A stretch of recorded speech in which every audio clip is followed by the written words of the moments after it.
That's the first time that ever worked. Anyway, very good evening, ladies and gentlemen. My name is Michael Daly. I am some people say I'm a retired editor of the Donegal Democrat. I am, but I'm still working, making a living, mainly in Sligo now. I worked there for 35 years. I'm 60 years old and I started in journalism when I was 19. I got a job in the Sligo Champion and the Donegal People's Press, which was edited by a magnificent man called John McIntyre. I have spent most of my working life in Donegal, bits and bobs of it in Belfast with the BBC, and in a few other counties, Dublin and Meath and elsewhere, but Donegal is very much home. Ironically enough, listening and talking to people here in this audience tonight, it's kind of ironic for me that I have to vote in a constituency that isn't in Donegal because the numbers didn't add up, and there were 9 areas that were put into that constituency. So that's a little bit about me. I'm going to talk a little bit more, but look, we have a very large crowd here. There's a couple of things you need to know, and people like to know how these things work. We have our speakers here. I'm going to give a brief introduction. We're going to invite Niall Blaney and others up in due course. I estimate, and forgive me if I'm wrong with this, that possibly by the time our last speaker, Charlie McConalogue, concludes, it'll be in about 70, 80 minutes. A couple of things I want you to be very aware of, because there's a large crowd here, and I'm a bit of a stickler for this. In the event that we have to leave this room for whatever reason, the assembly area is in the car park. All or most of you will leave through the doors that you came through. Others, if you so wish, will leave through here. And some of you may, if required, and we certainly will move this very quickly, there's an exit there as well, okay?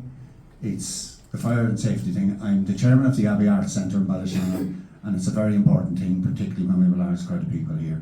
So, ladies and gentlemen, you're all very welcome. I would ask you not necessarily to turn off your phones, but certainly to put them on silent and to be at best of order for our speakers. I feel very privileged to be here tonight because my relationship with the Blaney family goes back really to Harry Blaney, who hugely impressed me when he worked on Donegal County Council, and I would have covered him as well when he was at meetings of the Health Board in Manor Hamilton. And what I liked about Harry Blaney was that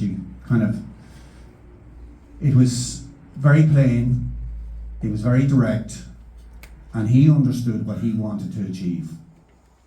So time moved on, and would-be politicians and hopefuls wanted to achieve whatever they would achieve in the 35 years I was working in Democrat. And then I came across a fellow called Niall Blaney. And again, the same thing struck me. A little bit different in terms of the way he would deliver, but not different in terms of his integrity, not different in terms of what he wanted to achieve. And there's been a friendship there which we wouldn't be sending each other Christmas cards, but there's a respect for him. And when he made a phone call to me last week, I said, I'll be there in double quick time. And I'm very, very proud to be chair here tonight. My role will be fairly simple. So, a couple of things that I want to just sort of tease you into in terms of what we're doing here tonight. The first story I ever covered in the Donegal Democrat, it brought me to Gallagher, was 41 years ago. It was a trawler tragedy. And there's been no shortage of sad stories and tragedies in this county. There's also been some great stories. There's been some great politicians. There's been some great efforts by volunteers.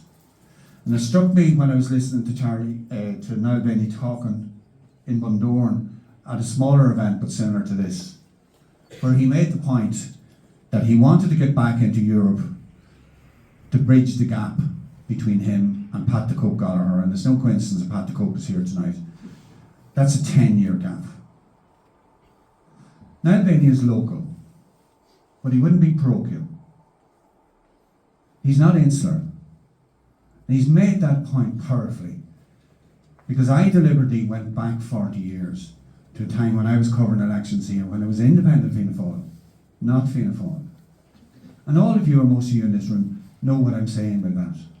But here you have a politician who put his hand out across the border to different communities and to different people. People who were probably very far from his DNA, and he worked with them.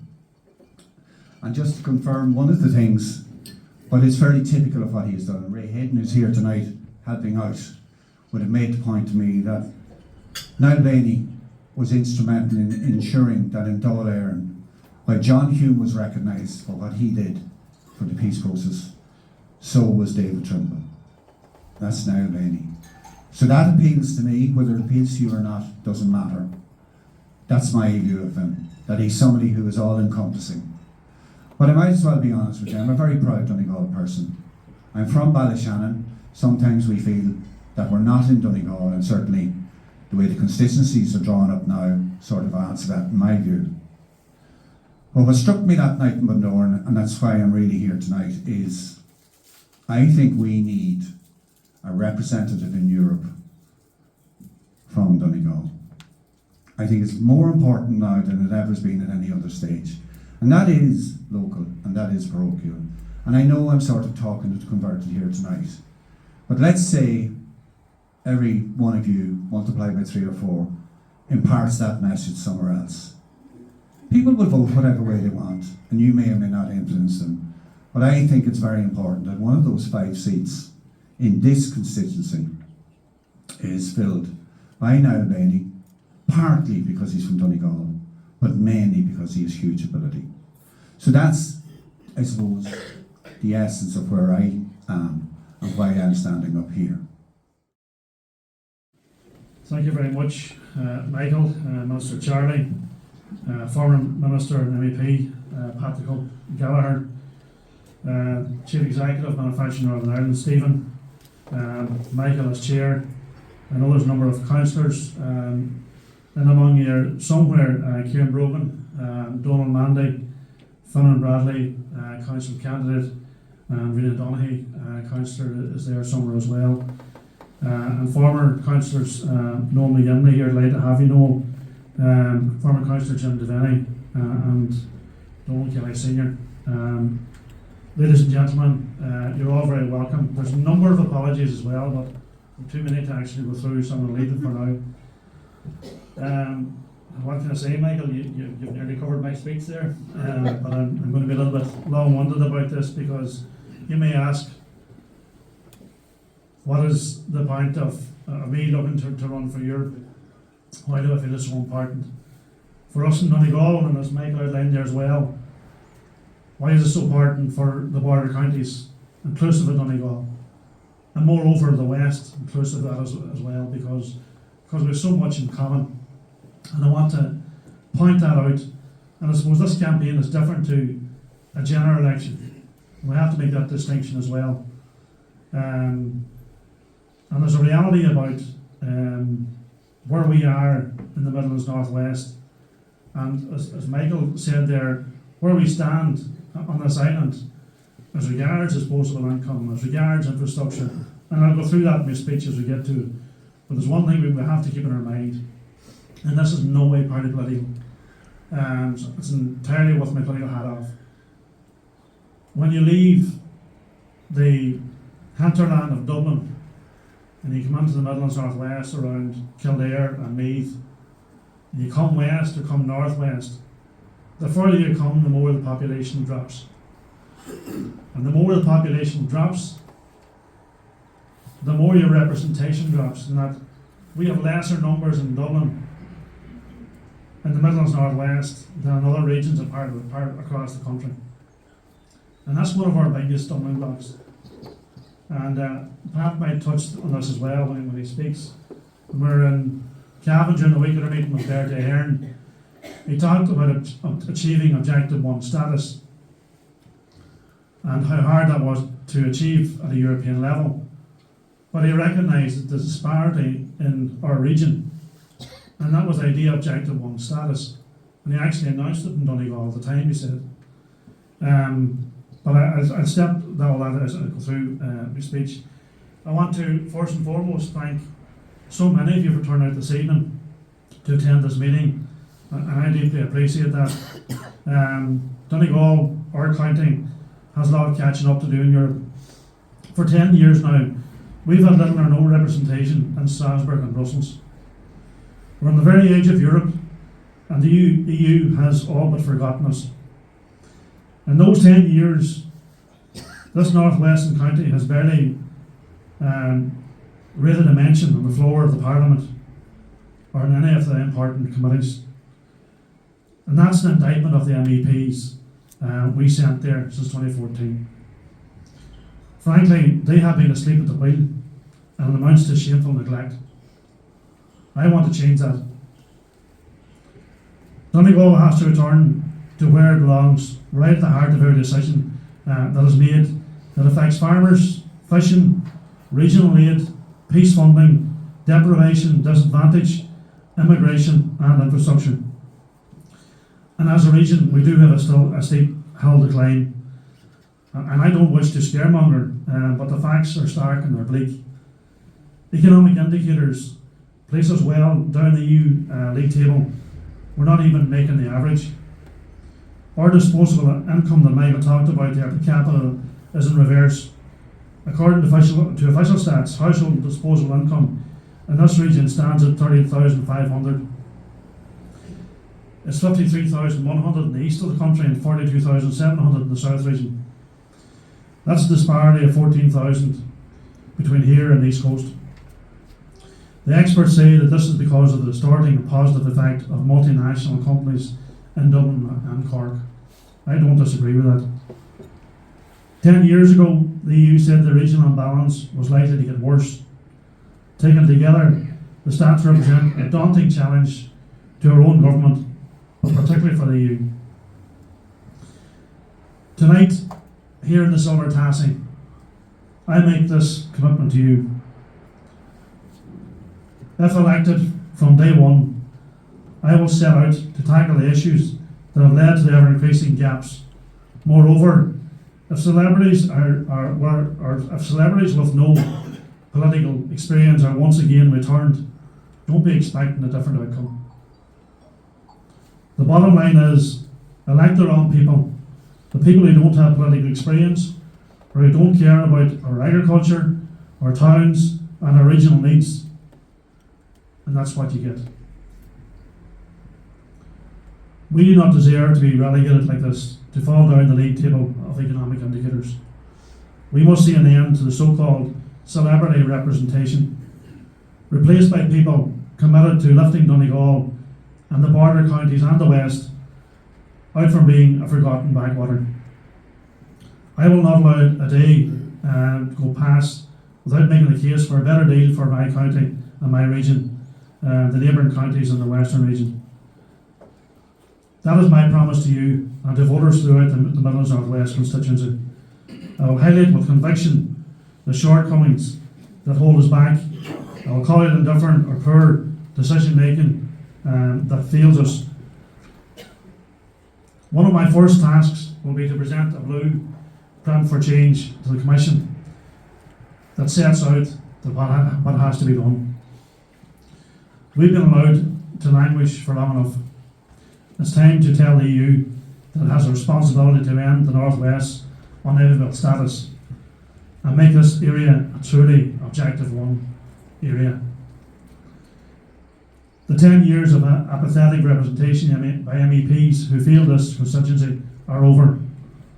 We will be heard, and I will stretch every sinew and every fibre of my being to place Donegal and the border region and the West back on the agenda at the EU level. Our invisible MEPs have done us no favours when it comes to representing our farming community. The CAP is coming up for renegotiation, and it will be essential to have a strong voice at the table, not silence from so-called celebrities and independents on some of the left. We have to campaign with energy to get the nitrous derogation extended beyond 2025. We cannot see the CAP budget continuously eroded, but rather support it to offer a better deal for our farmers. As the only candidate of the 28 that are standing, and the only one with a hands-on farming experience, and I'll have the back of the small farmer. Our poor infrastructure also inhibits growth and advancement. There are 234 designated regions in the EU, and the Midlands North West ranks 218th. for infrastructure. That's close to the bottom of the index, alongside some of the poorest regions such as Romania and Bulgaria. Again, we have been let down by the 4 outgoing MEPs, who are obviously busy doing other things. All puff, a lot of puffing actually, and no bite. To fulfill the dream of a Western economic corridor similar to the Eastern corridor, we have to build relationships with regions in the EU who find themselves in the same position and use our collective voice to make Objective 1 status work. Too many of our MEPs go out objecting to this, that and the other, but they have brought nothing home. They have nothing to show. Patrick Hope or any of these senior politicians at the table will tell you, nothing is ever achieved at a political level without building relationships. It is the most important factor when you go to European level, building those relationships. These are the pillars upon which we restore balance and stand an infinitely better chance of attracting valuable inward investment capable of creating high value employment. The level playing pitch, the necessary economic correction, will only come about when we secure significant EU funding to construct infrastructure. Put simply, if we can get new industries to come here, we will address the brain drain where young people have to leave home for work opportunities elsewhere in Ireland and or overseas. As Michael mentioned there, as a senator, I have taken a particular interest in North-South matters. I built on the great work of Bertie Ahern, who was pivotal in delivering the Good Friday Agreement. I have reached out to unions, built links that endure, worked on cross-border matters of mutual concern, and as the Fianna Fáil spokesperson on the North, I've worked tirelessly to build trust and understanding. Our 5 border counties sit alongside the 5 border counties in the North, all bar Antrim. The North is no longer has representation at EU level, even though they are in the single market. That in itself is a vital cog in our all-island economy when it comes to North-South trade. They will find in me a strong advocate who will represent them as well at the EU level. Including the North and the 15 counties in the Midlands North West, we have a marketplace of 21 counties in the entire northern half of the island of Ireland. Over 2/3 of the counties in Ireland with a total population of more than 3.5 million people. Yet within that, we are one of the poorest regions in the EU, and that is shameful. Since Brexit, cross-border trade has mushroomed to almost €12 billion.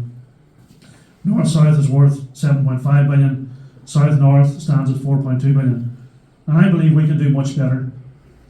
I want an EU-based plan that focuses on turbocharging trade on the island.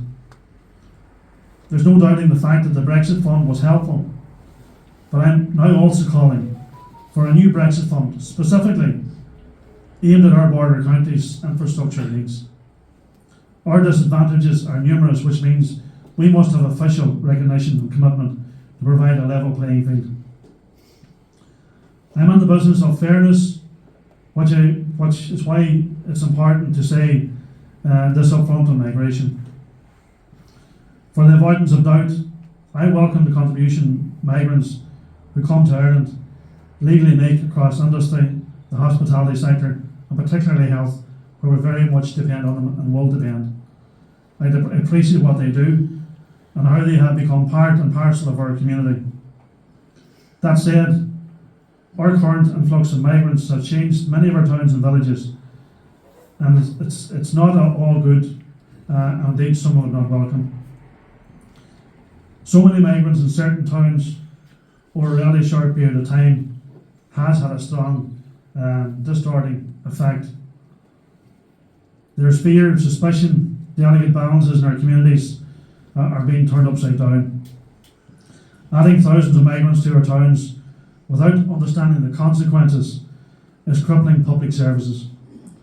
Our health services are under unprecedented pressure. People can't get appointments in certain areas, and waiting lists in those areas are growing.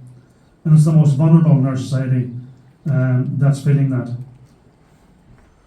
Some schools are full to bursting point. Frankly, something has to give to address the situation. We were told by the former Taoiseach of Radgar, when concerns were raised over a year ago, that there would be funding for these towns to help them deal with the vast numbers pouring into our region. Yet a year on, there hasn't been a penny spent on these major population centres. And it's worse than that, as we haven't even seen a stage where a specifically created fund has been established yet. We're told thousands of undocumented migrants are crossing from the north. That is unsustainable and it must be confronted. We don't support a hard border or changes to the common travel area, but there has to be more rigorous checks on migrants. If they're here illegally, then they have to be sent back to where they came from. Delays in processing migrants are not acceptable. Turnaround times here have to be cut from months to days. We welcome migrants who are here legally and gainfully employed, but we cannot afford to accommodate thousands of illegals who see us as a soft touch. That's an intolerable situation, and it has to come to an end. Ladies and gentlemen, we haven't had the representation we needed over the past 10 years. We have to place Donegal and the border region in the west back on the EU map. We have to make the Commission and the Parliament sit up and act on our demands for a better deal for this part of the country. Step 1 requires an all-out effort on the 7th of June. And I would appeal to you all to do what you can to encourage family, friends, to support me when they cast their votes. This election is too important to ignore. Donegal, the border region in the west, deserves strong and forthright representation in Europe, and that's what I will bring. I believe in the candidate who will deliver for my county and the place that I'm very proud to call home. The Blaney family has given this country and beyond 98 years of public representation this year, just 2 years short of a century. I'm asking the people of Donegal to place their trust in me, unlike those who represented me before. Like those who represented me before, I will not let you down. Thank you all again for being here tonight of this Donegal Blue. Thanks, Michael. Minister, at the Cope, councillors, ladies and gentlemen. Just off the cuff here on farming. I know all the farming all my life. We're struggling. We're always struggling, and maybe a lot of you would laugh too.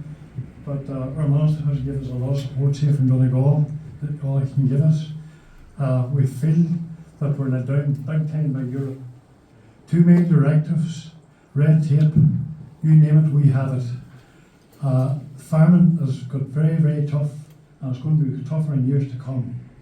In other words, to farm now, you're going to have to get planning permission to farm. You can't even plant fertiliser unless you do a register. You can't do nothing now unless everything has to be registered. That's tough. We can make a living at it, but we need support from Europe. And we feel we're let down by Europe this last few years. We had no one on here since Pat the Cope and Donegal here. Niall is in the middle of farming here in Donegal. The heart of Donegal is very, very important that we have a representative here in Donegal to speak for the farmers in Donegal, no matter what farm organisation you're from. You know, farming is all rural, and if you don't give the proper supports to farming in rural areas, young farmers will leave rural Ireland, and we have no supports. Schools, post office, banks, and everything goes. They're all going to the big cities. They're moving out. We need that support, and I feel the whole thing is coming from Europe. Europe has too many directives, as I repeated before there, and said that we have to change that. We need a voice there in Europe to speak for us. No more of this red tape. Farmers are not even claiming down subsidies that they want now because of inspections and what's coming behind them. And that's all European directives. Farmers would rather miss the money as go down the route of doing schemes. It's very, very tough. I'm a long time at farming. I'm farming all my life, and I'm sort of semi-retired, but I'm still full-time at it, and I feel it very, very hard. Farming's a lonely life at times as well too. You're on your own a lot of times, and you can't keep your sons and daughters on the farm if they can't afford to do that. And we have to get support from Europe. So we feel now from Europe They give us a lot of schemes, very small schemes with small amounts of money, and farmers will not go into that unless they get something decent to go into. And we need better monies to come in and better farmer-friendly farm fund and no red tape. We're fed up with red tape. Farmers will leave it. Farmers forget about it. You know, Charlie here, or Monta here, has given a lot to Donegal. They took a lot from the east and give it to the west. But our single farm payment has been rolling down every year. Every year it's gone down, down, down. So it's got to that stage. We need other supporting schemes to get that up, because you cannot manage cattle, sheep, or anything like a living without the supports. That's the way it is. To buy an animal now, the animals, it's great to see a great trade in the markets for our live exports. It's very, very important. But for the farmers to buy that here and finish that beef we have here, that's not viable unless we get supports. But the majority of beef farmers do not get supports. So we make a small margin and you have to have numbers. And then we talk about the derogation. The derogation is another problem that's coming down. But on pollution, we're totally opposed to that cracking pollution. We want to have our rivers clean, everything's correct, everything's right. If you farm in a proper manner, everything is correct. There's no problem to our water quality or anything here.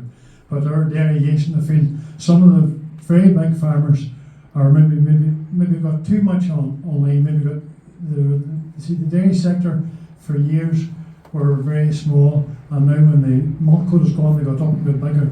And now the farmers got bigger, the leasing farms and whatnot, their numbers got bigger, and now they have to manage the water and the nitrates. That's very, very important.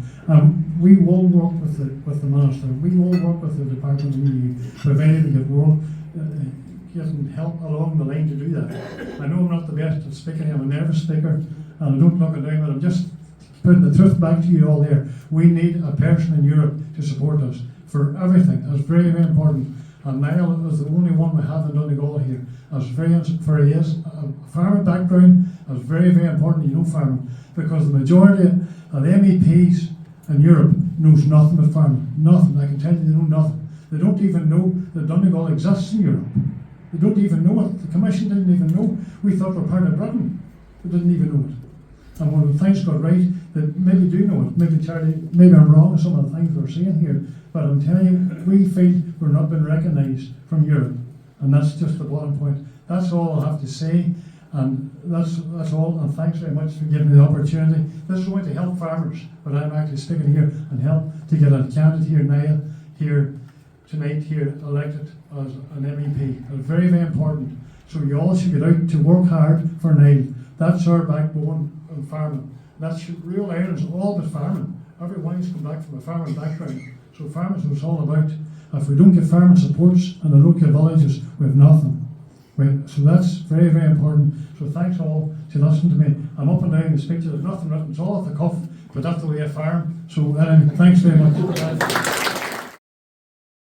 Thank you very much, Michael, for that introduction. And if you hadn't mentioned Pat the Cope in it, I wouldn't have known who you were talking about.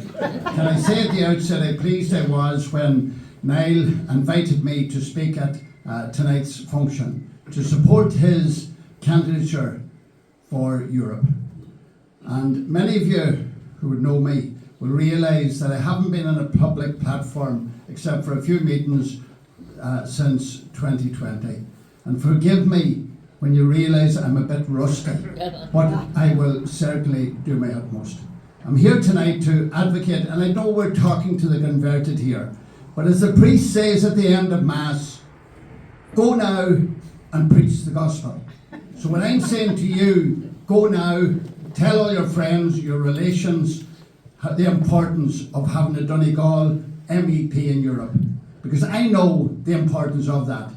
I served for 13 years, a broken service. I came back to one bag of seat, and what many of you might not know, and I know Niall is at this for 10 months, and even for that input over 10 months, he deserves to be elected. And it's possible to do it. I did in 2009 when I got a call from the Taoiseach of the day to tell me a candidate had withdrawn in the last minute. I got 24 hours to make up my mind would I go, and did it in 3 months. Or 3 weeks. So I do believe that Niall deserves the opportunity to represent, not because it's good for Niall Blaney, because it's good for Donegal, And as Paddy McGowan said, if you look out west to the Atlantic, there are no votes. If you look east to Northern Ireland, there are no votes. So therefore, he has to come out of the trenches and go right down through Connacht, the other counties in Ulster, into Leinster, right down to Offaly, Laois Offaly. He deserves support from the people of Donegal, because it's the foundation of his success that he can get a major vote here in the county. When I went, first of all, in 1994, I just reminded myself today, there were no council elections on that day. There was only one other election, and it wasn't advantageous to me only because Mark Killalay was there and Jim Higgins was there. It was a by-election in West Mayo. That was the only election. So people simply go out first and foremost. And I, as a councillor, a TD, an MEP, and a Minister of State, realise that the work of the council can be the most rewarding of all. And when you people and others go out to vote in this election, I believe that the first ballot paper that you'll pick up will be a ballot paper for the local elections. Fine, but remember after that, we must ensure that we're going to the vote for Blaney and Donegal. And it shouldn't be a Fianna Fáil vote or a traditional independent Fianna Fáil vote. It should be a Donegal vote, because Niall Blaney is before us as a Donegal candidate to represent this region, to represent the border counties, to represent the West, and of course to represent Northern Ireland as well. Because when I was in Europe, I did that along with John Hume and Paisley and Jim Nicholson. We had a lot in common, because a lot of the funding coming from Europe at that time was coming to this region. Niall is quite right. It was here in Garton, before Bertie Ahern became Taoiseach in 1997, when he was here to commemorate the 1400th anniversary of the death of Columkill, that he announced here that if he became Taoiseach, he would advocate for Objective 1. And we achieved Objective 1. And I was glad I was part of that. And of course, I will be more than happy if Niall is there to do that on our behalf. One of the most important decisions taken by this country was in 1973, when by an overwhelming vote at that time, the people of Ireland decided to join the EEC as it was then. And of course, when we look back on that, we at that time, and I appreciate what Brendan says about the importance of agriculture, and our Minister will speak about that, but at that time, 70% of this country would depend on agriculture, and that's down now to single figures. We, as a result of our membership of the European Union, became a highly skilled economy. We have global exports to all parts of Europe. Europe gave us the opportunity with the Single Act to export our goods, our people and our services. I remember that when we were exporting, that you had to be at the border before 8 o'clock at night, otherwise you'd be there all night and you would have missed the boat from Larne to Stranraer. But it was only with the Single Act that to me was more important than any other decision. It opened up all of Europe. And of course in 1973, the GNP, or the income at that time, was a mere 17,000, the equivalent of 17,000 euro. Whereas now, in 2020, which is the last figures available, it's nearly 4 times that. And Europe, of course, has played an important part in that. And of course, at that time in 73, we had a net deficit in this country. It was a deficit of 340 million. Whereas now, that is a surplus. And this is why the country is so well off. But we might all share in the additional funds that are available. 67 billion is the surplus which we have a few years ago. We're still, even though at the time of Objective 1, we were net beneficiaries from Europe. And as a result of all of the developments over the years, we're now contributors to Europe. But by the same token, by being members of the European Union, it means that we're much, much better off. And I'm only saying that to you by way of looking back, because there are some people here tonight that might take it for granted that the country's always been like this. It hasn't. It's only like this because of our membership of the European Union. I remember, as Niall Blaney did back in 79 when he was elected, and again in 85, going to Europe. You left West Donegal with a pence in your pocket. If you stopped for a coffee in the north, you had to have sterling. If you flew to Brussels, you had to have the Belgian franc. On to France, the French franc. The Dutch mark when you were going into Germany, if you were going over the border. All that changed with the single currency. That's all European developments. But that's not the end of it. There has to be continuous European developments over the years. And the greatest peace project of all came after the EEC was established with the Treaty of Rome. And the founding fathers of Italy, France, Germany, and the Benelux countries of Belgium, Luxembourg, and Switzerland. Those founding fathers said that we have to achieve peace from the Atlantic to the Urals. And we thought that we were on our way to that, but unfortunately, that's not the situation. But those who will represent us in Europe must continue to try and achieve that objective. With, of course, the European Union have decided that Ukraine would be a candidate country together with Moldova. But hopefully the Europe can continue to work on that objective that the founding fathers had set themselves. And education in Europe. There's still opportunities under Erasmus for our young people. And I know well that Niall realised the leveller that education was. If not for the great O'Malley, who died in 1968, sometime before we entered, he was the one who created that leveller and gave all of us the opportunity of an education, which we wouldn't have had if not for O'Malley at that time. And he, even 5 years before we joined the Union, when he died, he was an advocate of Fianna Fáil joining. And why did Fianna Fáil not join, or why did Ireland not join prior to that? And de Gaulle wanted Ireland to join because he was a close friend of de Valera's, but we couldn't join because we were inextricably linked at the hip with the UK at the time. But we got there in 1973, and of course the advantages can be seen.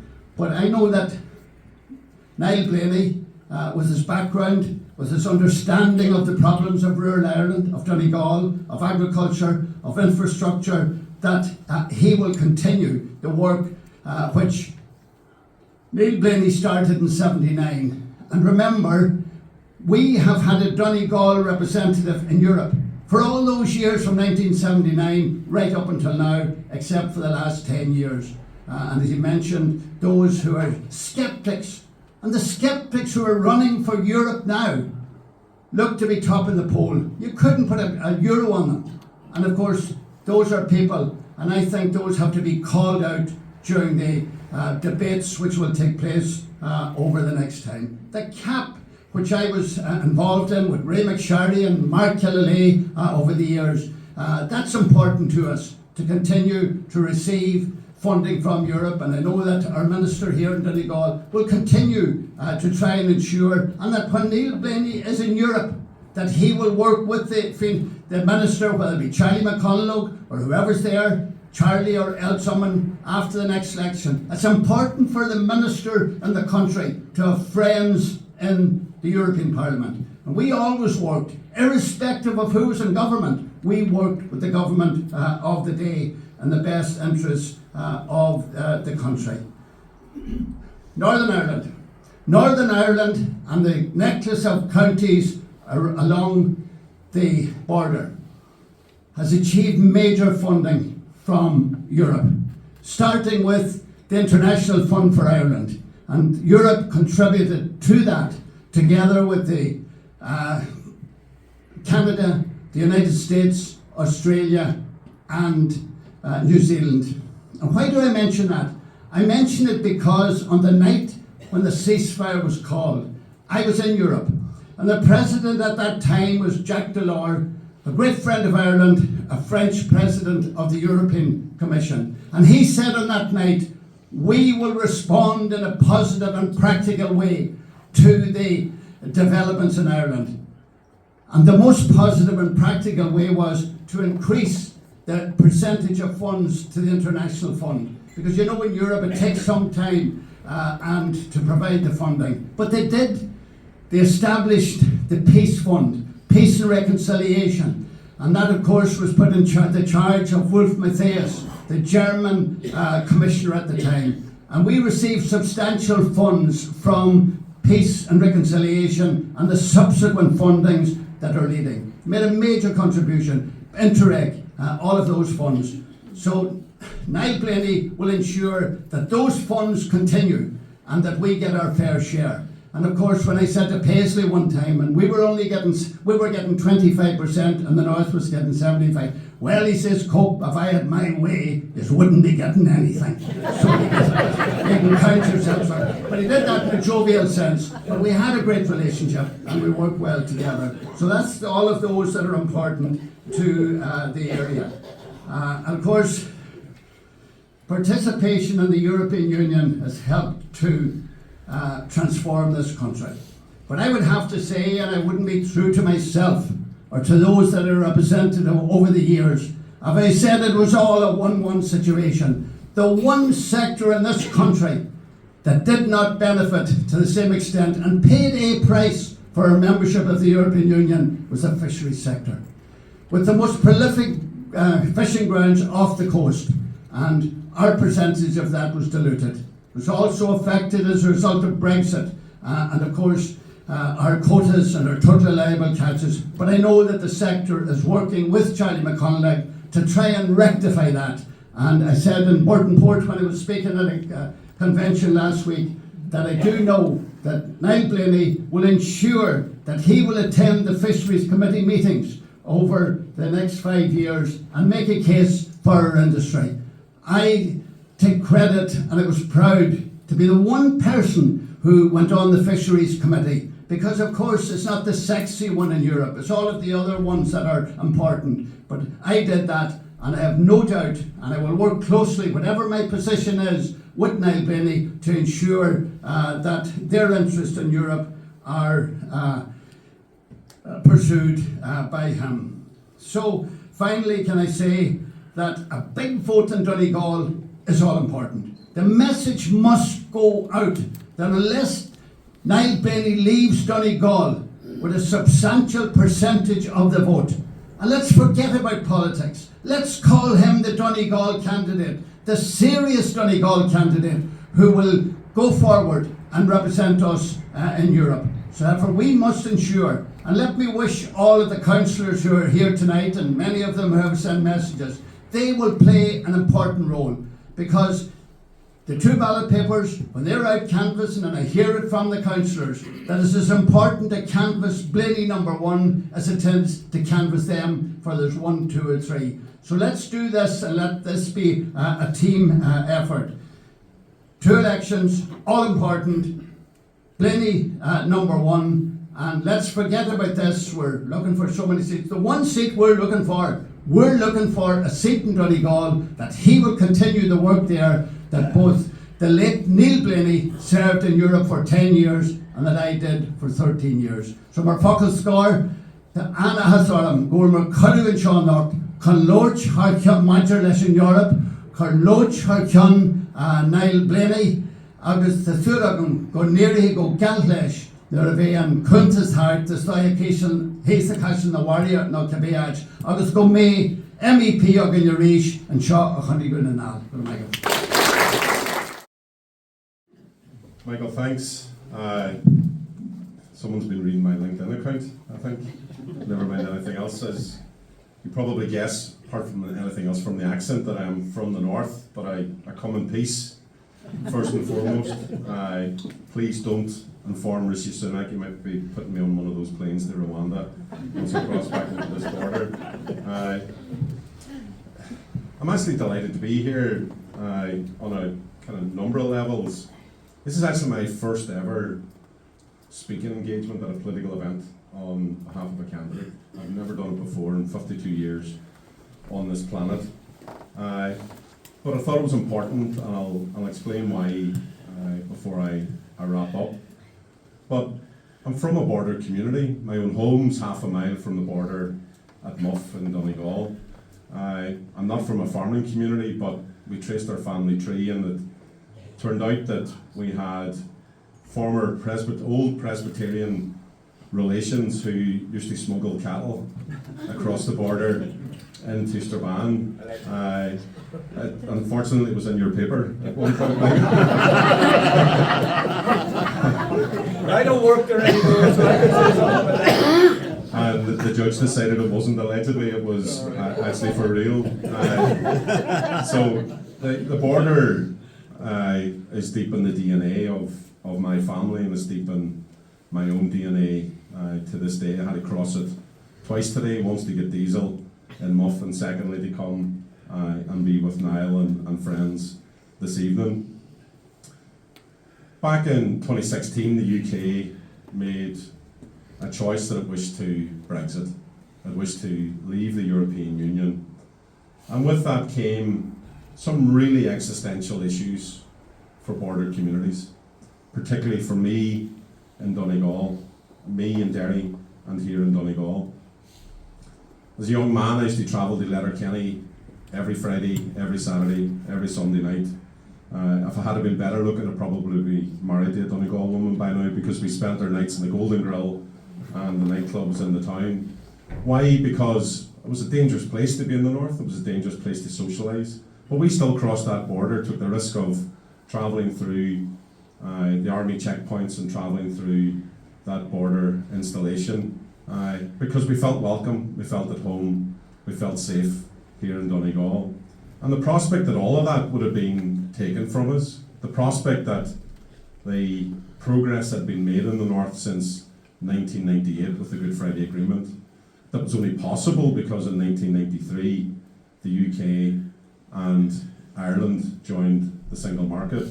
The prospect that that freedom that we had enjoyed and that safety that we had enjoyed being removed from us was pretty frightening. And at the same time, our politics in the north, as it has always been, was in a period of difficulty. So as a business community in the north, we were kind of faced with an existential issue. As a community in the north, we were faced with an existential issue. And we had no voice. And actually not having a voice is a very scary and difficult place to be. So I can really understand and relate to what Pat the Cope and Niall has already said here about ensuring that Donegal has a voice post these elections that are coming up in a number of weeks' time. Because we had no voice, we decided we need to do something about it. We waited for a little while, and actually just 7 years ago, because it came up on my Facebook over the weekend, 7 years ago yesterday, we landed in Brussels as a group of people from the business community. We just started knocking on doors, just asking people who they were, what they were about, what did they know about Northern Ireland, what did they know about border communities. And we started building relationships. And that city, as big and powerful as it is, and is a city that's just dominated by politicians and politics, it was actually quite frightening that actually the things that really worked was actually being present, being in the room, talking with people, explaining the situation, making sure people understand the nuances of what was being said, and making sure that you establish those relationships. You can't do that by email, you can't do that by proxy, you can't do that by correspondence, you can only do that in person. And we established great relationships with Michel Barnier, more latterly with Vice President Šefčovič, with Prime Ministers and Chancellors across Europe, with embassies and others. And that all came about because we were present. We turned up, we made the effort, we left at 3 o'clock in the morning and made sure that people understood that we were there and wished to speak to us.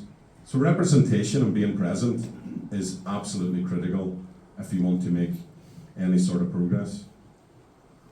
I got to know Niall relatively recently, and being from the north, we're just naturally superstitious. We don't trust people. I don't trust my family or people around me. It's just in our nature. It's just the nature of growing up in that environment, which I've done my entire life. So I was asked to have a conversation with him, but I was only asked by a person that I knew and that I had trusted, that I'd spent several hours with, weeks with, months with, and years with. And that person trusted Niall.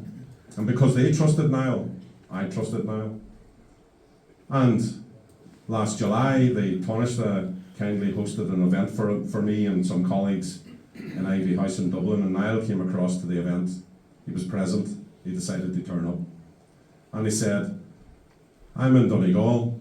I think we should meet up. In fact, let's go and play a game of golf. For some reason, they discovered I was a bit of a golfer, and I play in Greencastle in Donegal.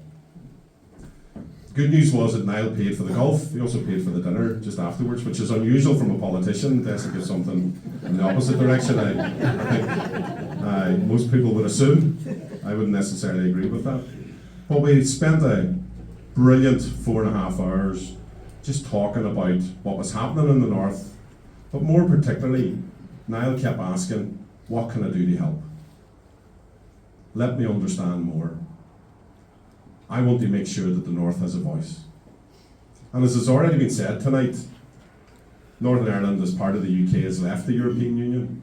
We don't have the opportunity through political representation to develop those relationships, to be present in Brussels. And we run the risk here of more than a third of the entire landmass of this island not having somebody representing them post this election. So a candidate from Donegal naturally gets my support as somebody from Derry, because they're here in the area and they want to be present. Second thing I kind of strongly recognise from Niall when we were walking around Port Salin, and then when he asked me to come down to Dublin whenever the bust of David Trimble was being unveiled in the Dáil, was that he asked really simple questions. And that sounds like not very much, but there's a great skill in asking questions. There's a great ability to actually elicit confidence in people to tell you things that they perhaps were unwilling to say, or perhaps unwilling to talk about. And the day after the unveiling of the bust of David Trimble, I was given evidence to the joint Oireachtas Committee on the Good Friday Agreement, and Niall just asked me a really simple question. He says, the A5, Stephen, that road, how important is that road for the development of Derry and for Donegal? And I said that that road was personally really important to me because I lost my father on that road 28 years ago. And in 28 years since my father passed away, he was killed in an accident on that road on his way back from work. No one had ever asked me that question before. How important is that road? And that was just a simple question, but actually it allowed me the opportunity to talk about something that was, as an individual and as a family, was very sore for us. But what unveiled from there was a series of newspaper reports, BBC interviews, and then the Taoiseach came to Belfast and met us for lunch 2 days after the Assembly and the Executive in the North got back up and running again. And Micheál Martin came to me and said, I saw your story about the A5. I saw that you lost your father. I'm really sorry about that. So it shows you the importance of just asking the simple question, people being confident enough to give you their truth, and actually how far those stories can begin to travel to people of importance. Roll forward a number of weeks, the Irish government announced €400 million towards that road, and hopefully there won't be any more carnage that has happened to our family or those two young people who lost their lives on that road just last week. Asking simple questions and being present is critically important. And the last thing I wish to say is about relationships. As I said, I'm here because people that I know and like and respect Niall Blaney. I've never done anything like this before. I'll probably never be asked to do it again after you've listened to me. But if people in the North can trust people like Niall Blaney, the most suspicious nation, the most suspicious people on this planet can trust Niall Blaney, and he certainly is my trust, and hopefully is your trust as well. Thank you. Thank you very much, Michael, for that introduction, and great to be here this evening with Senator Niall, former MEP, Pat the Pope Gallagher, and yourself, Michael, as chair of the panel this evening, and also with McLaughlin, most recent chair of the IFA here in Donegal, and particularly as well with some of our councillors, Councillor Liam Blaney, Councillor Kieran Brogan, and Donald Coyle, and Donald Mandy Kelly, as well as Councillor Rena Donaghy, and good to be here with local election candidate Fionn Bradley as well, and indeed former councillors Noel McGinley, Donald Mandy Kelly Senior, and indeed Jim Devaney as well. And a particular pleasure to be here with all of you who have such a commitment to the reason why we're here tonight, which is to make sure we get Niall Blaney elected as an MEP on June the 7th and ensure that Donegal has a strong voice once again in the European Parliament, because we haven't had that strong voice over the last 10 years since Pat the Pope Gallagher stepped back from it, and we've really been missing that representation as well. Because while we have an important election campaign coming up in 9 months or 11 months in the general election, and that will be really important in terms of the future of the health services in our county, and issues such as education and our IT, making sure we continue with the roads investment in the county and tourism through electing a national government. Really important from a housing point of view, and taking forward our housing development here in the county, and also implementation of the defective concrete block scheme. Continuing with the funding, for example, that we're delivering very significantly for the county here through the URDF and the RRDF. We have a really important election to Europe now, alongside, of course, the local elections, which we all know the importance of here locally in terms of our own county. And we have a very strong ticket here in the local elections, and I wish all our councillors and candidates well, and I know we'll all work strongly to support them. But equally important in that day is the election to the European Parliament. And equally important for the next 5 years is that we ensure that there's a representative out there that is solid, that is to the point, and that will be persistent, and will be grounded in relation to the approach that is taken at European level on behalf of our county, and indeed on behalf of our region and country as well. Because so many issues, and as Pat the Pope will have outlined there, so many issues are really importantly led and developed and implemented at European level, and no more so than in the ministry which I oversee at the moment, which is in relation to agriculture and fisheries. Because in those two spheres, a lot of the tone is set and a lot of the decisions are made at European level. And that's why it's crucial that we have serious people out there doing a serious job. And we simply haven't had that in the Midlands Northwest over the last 5 years. And we have seen the repercussions of not having serious people taking a serious approach to politics.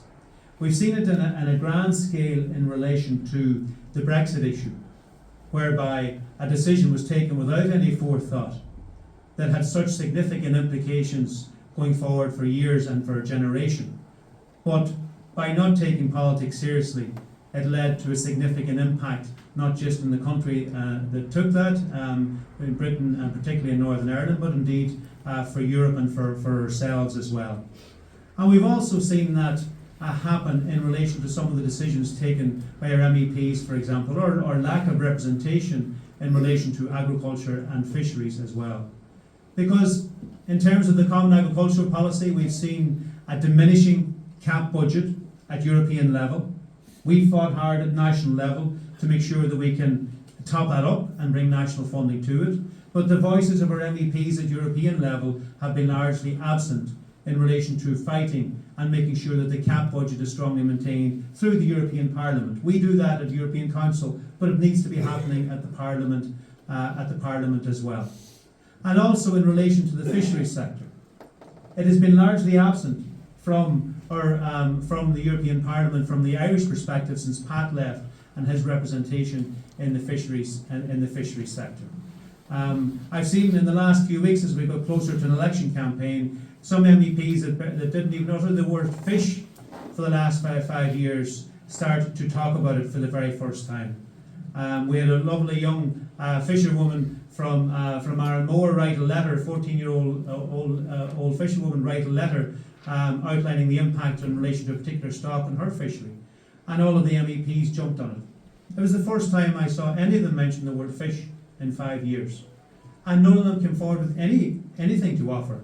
The 14-year-old fisherwoman was the person who was showing the most intelligent perspective, the only one showing any intelligent perspective in relation to it, because MEPs and the existing ones there had nothing to say, nothing to offer, except try and jump on an issue at a particular time for the purpose of having votes, after having given no representation for the previous 5 years.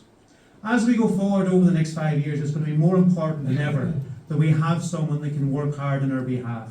More important than ever because of the Brexit decision, which has had such an impact on our region, which means that now there is no longer any Northern Irish MEPs representing our region, our half of the island, a large part of it, in the European Parliament. And indeed, none of the MEPs in the Midlands North West have been flying that flag either, because I have not heard that voice or that impact, particularly in the post-Brexit scenario advocated in the European Parliament over the last 5 years, and that cannot be allowed to continue. We have 5 border counties in Northern Ireland. We have 5 border counties in the Republic. That's 10 counties out of the 32 on our island that are border in nature and are particularly impacted as a result of the Brexit decision as well. And that voice is not getting heard at European level. And it's absolutely crucial that that changes. And that's why it's so important that we get someone of Niall's calibre out there to advocate in relation to the importance of our regions, because we all grow and prosper together or suffer together. And to grow and prosper, we need strong representation where it matters in Europe. Stephen outlined very, very well in his speech. I see it's good to see that in relation to your grandfather anyway, in terms of taking cattle across the border, you're still coming across the border yourself for the diesel anyway, I see. We'll have to make sure in the next budget that it stays that way too. They keep coming.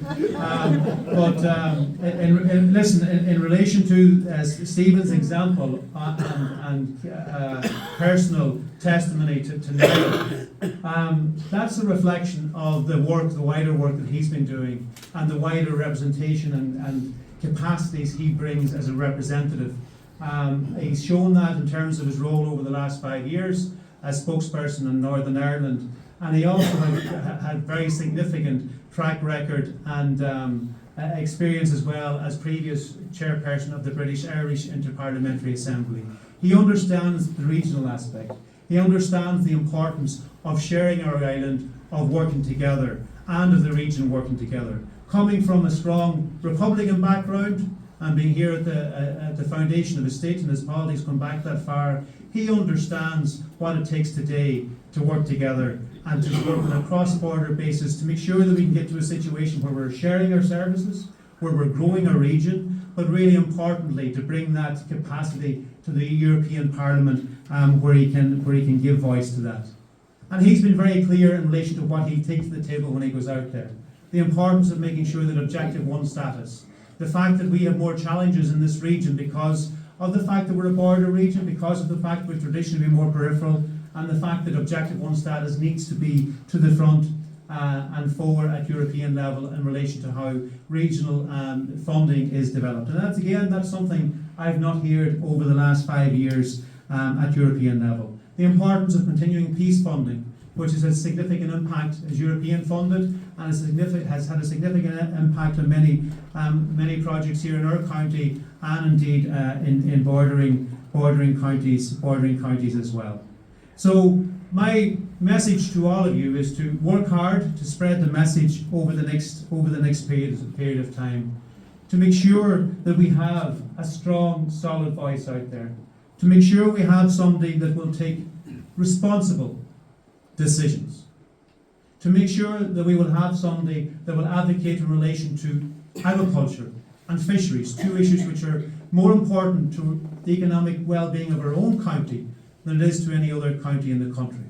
And just to touch on that point, on one issue, for example, the nitrates issue, which again is a really important one in the agricultural sector, not just here, but particularly across the country. We've had 3 independent MEPs in Europe over the last five years. All 3 of those independent MEPs were against Ireland retaining the nitrates derogation. And indeed, the one of them, which is in the Agriculture Committee, which is the independent in our own constituency here, sat in the Agriculture Committee and advocated strongly against it. Now, you won't have heard that from anywhere else, because of course they haven't come out, and they went very quiet on their view on the issue once we started to lose it. Again, like the Brexit decision, irresponsible politics can have real implications and real impacts in real life if you don't take the issue seriously. And by putting somebody like Niall out there, we will be sure to have somebody that will call it as it is and will make sure that he's not held back in relation to making his views known and making our important issues clear on the European front. So listen, over the next 4 to 5 weeks, I would ask all of you to do the very best you can to get the message out there about the importance of having a Donegal voice once again in the European Parliament. Make sure as well you get the importance out there of looking for votes from all aspects. Importantly for transfers if the number 1 is not available. There's 28 candidates, a record number, that are going to be on this ballot paper. Only 6 will be there in the final analysis. There'll be 22 candidates being eliminated at different processes at different times, and each one of those candidates' votes will count as full when it comes to the final result, and each one of those votes will be crucial in relation to making sure that we can get Niall elected. So I'd say vote the Fianna Fáil ticket, Niall number 1, and Barry Cowan and Lisa Chambers, but even more importantly, make sure that anybody else that you come across from any part of the country or of the constituency, that you ask for their vote and that you ask for the highest preference possible. Because we need to have somebody of Niall's calibre out there. Our region and our county cannot afford to be without a solid, hard voice that won't take no for an answer or won't leave what needs to be said unsaid in the European Parliament over the next 5 years. So thank you all for coming tonight, and let's go forward and leave no stone unturned in the next 5 weeks to make sure Niall Blaney is elected as MEP. Thank you very much, Michael. And I knew when I asked you to do this job that I knew it would be very hard for you to say no. So that's really why I asked you. But moreover, Michael is one of those old-style journalists that's about the facts and not about what social media will say tomorrow. So I valued having Michael's voice here tonight as an independent chairperson, but moreover the value that he took to Donegal journalism right over the decades, and that balance in journalism is so important to our democracy and the future of our country, and he played no small part in doing that great job of journalism through all the decades that he was there at the helm in our Donegal papers, and we thank you very much for that, Michael.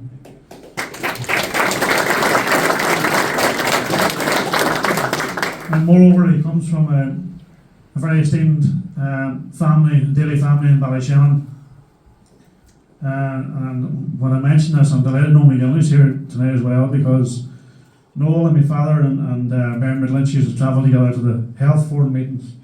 And most of the stories from those times can't be told here tonight. I couldn't even.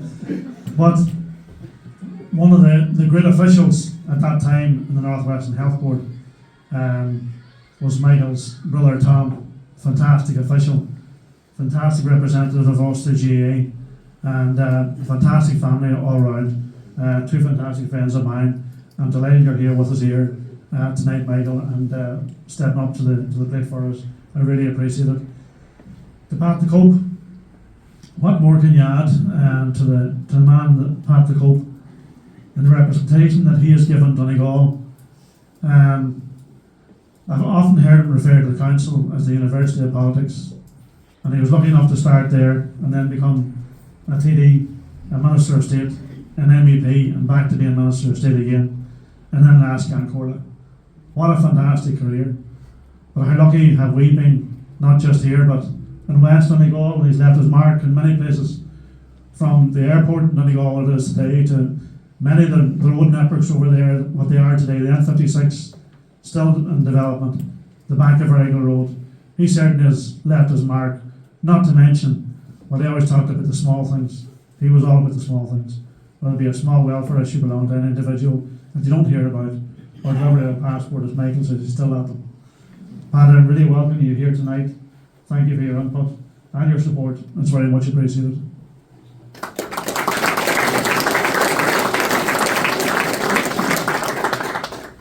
To Stephen, I suppose new friend Stephen, but I suppose I don't have to explain why I picked Stephen Kelly to speak to you here tonight, because he's the type of individual you could put on a stage anywhere and he could make a presentation to any crowd and be appreciated. I suppose what struck me about Stephen was that very day you mentioned about your dad on the A5 of the Good Friday Agreement Committee. And it's easy asking questions, but it's all about, for me, it's all about presentation, and it's all about approach on the individual. And what shone with me that day wasn't just the ability of Stephen Kelly to put forward facts and figures, but it was the individual who wasn't angry because he lost his dad in the A5. No, deep down I know he probably was. But this controlled approach, this canny hand, and the ability of Stephen Kelly, I think is second to none. You're always learning in politics, and the one thing I learned that day was the approach taken by Stephen. And as he just outlined there, the different steps that have taken since his presentation that day, what has actually happened. Many people in the situation that Stephen faced with his dad, losing his dad in the A5, would carry that anger for a long time. You couldn't blame him for that.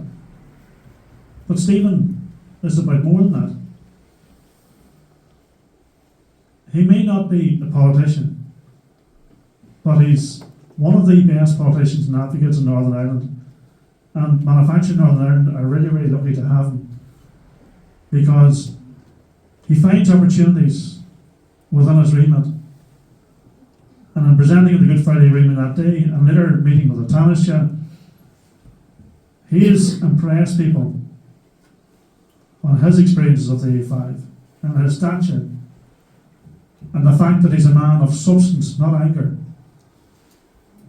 He's shown a model of how actually we can move things on in this Northwest. He's a man that epitomises building relationships.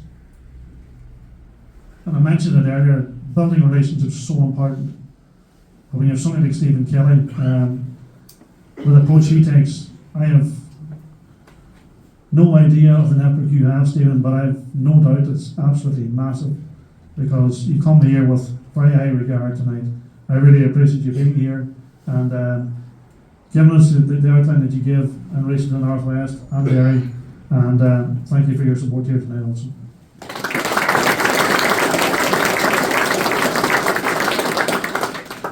To my Director of Elections, Charlie, I suppose myself and Charlie are two politicians that are somewhat different. Most people, as Pat and Noel will testify to, across all parts and regions of this island, when you have two politicians and the same electoral area, they're usually war of words or some kind of a difference. Myself and Charlie McConalogue have a very, very strong, deep relationship. We see strength in each other. And for me, there's far more power in politics in using that strength. Because we're far more powerful together than we are apart. I've said that in many platforms, speaking on different in political engagements. But I think there's an awful lot we can learn from it. We are very powerful together. And myself and Charlie do everything we can to actually epitomise that, to demonstrate that. And I think what has happened over the last 4 years in delivering in this county absolutely epitomises that. He's now in a very strong position in government. He's introducing more schemes and getting more funding to farming. That has come than for many terms in government before. But moreover, he is working across all the other departments with his colleagues, ensuring that we're getting as much money and far more than we ever got before. He talks about the RRDF, the millions and millions that's come to this county for towns like Letterkenny, Carndonna, Balbethea, Ortonport, and many other planning on the way, Renelton, Milford and others planning that's on the way to deliver the redevelopment of our towns and our scapes. It's really, really important. Housing is starting to ramp up. It took us time to get our council's bank building in, but over the next 4 years you're going to see a major ramping up in this county and the building of houses. I cannot describe the amount of work this man does at an artist level, but moreover the attention to detail that he gives and the time he spends in between projects being delivered, working with officials, not just at department level, but also at council level. And I suppose the skill in delivering projects is that ability to work in between, because lots of times in between is where projects get caught up. And Charlie is very officious. He is full of energy and enthusiasm for delivering for the people of Donegal. And I can't wait until whatever stage you produce it, Charlie, that you produce the book of what you've delivered for the last 4 years and over the next year to come. That'll be quite a book, because people have no idea what has been delivered, and that'll be for another day. And I look forward to that book. But I'm delighted to have you as my Director of Elections, because likewise when it comes to elections, Charlie's also about the detail. He's been the powerhouse and ideas behind my campaign, and we're delighted to have you as our Director, and we look forward to the next 4.5 weeks under your stewardship.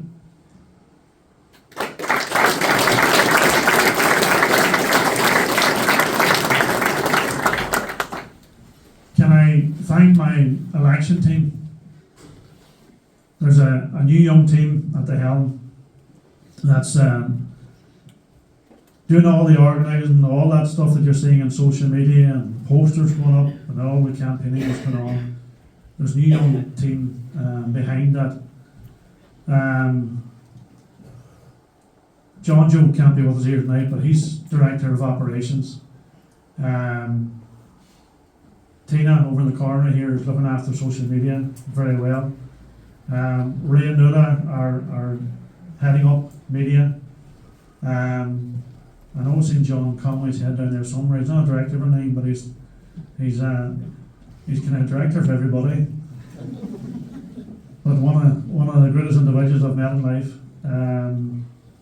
Who have I left out? The postering team.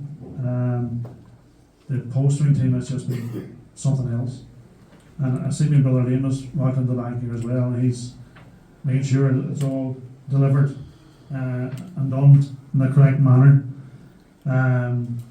So to that team that's been so instrumental to pulling this campaign together, thank you very much. It's really, really appreciated.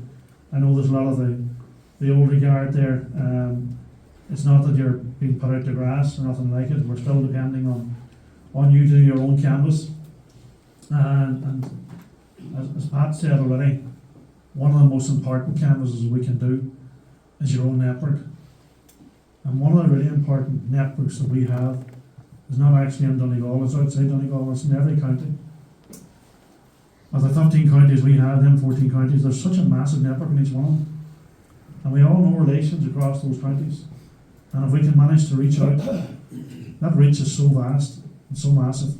But please use your efforts to make a phone call or phone calls where you can to reach out to that member and ensure we get our delivery of a vote on the day.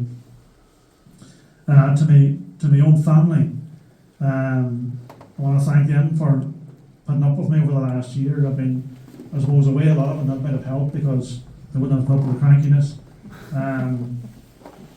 To Maria here, she got her hip done there 2 weeks ago, and she's recovering nicely here, so hopefully we'll have her out canvas next week. To the extended family, I think there was a video circulating on social media last night of them out working at getting posters ready down the store at home. And apparently my mother was out giving them orders and keeping them right, so nothing's changed there. Delighted to have her here tonight as well. And I want to thank you all for coming. And last but not least, Brendan, who doesn't like speaking and doesn't like sitting at the top table. I think you left a very comprehensive message with us tonight, Brendan, in relation to farming and the importance of representation in Europe. I'm one of, I think I'm the only representative of the 28 that are running that come with a farming know-how, and you can be sure that I will have the back of the small farmer. I'll work night and day with these.